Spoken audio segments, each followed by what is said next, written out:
When Pharaoh let the Israelites go, the Lord led them out of Egypt. He went ahead of them in a pillar of cloud during the day and a pillar of fire at night. The pillar stayed right in front of the people, so they knew exactly where God wanted them to go. God led them away from the Philistines because he knew the people were not ready for war. They were traveling past the edge of the Red Sea when the Lord spoke to Moses. Turn back and camp in front of the Red Sea.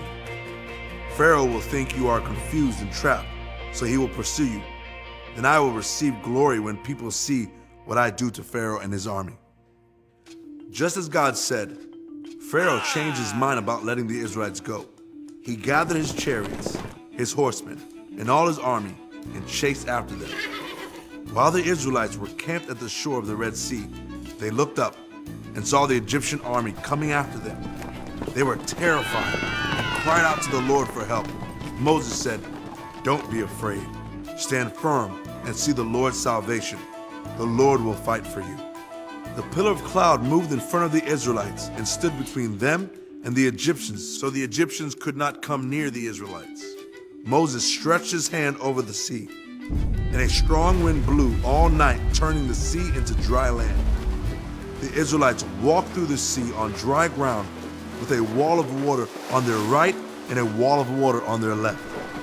The Egyptians tried to follow them, but the Lord made them confused. He also made their chariot wheels hard to control. They said, "Let's get away from Israel. The Lord is fighting for them."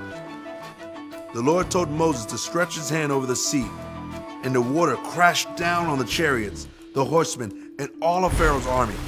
None of the Egyptian army survived. When Israel saw the great power of the Lord that had saved them, they believed in him and his servant Moses.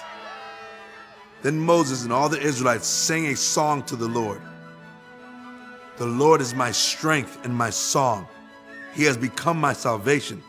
This is my God, and I will praise him." The Israelites faced certain death, but God miraculously made a way for them to be saved by parting the Red Sea.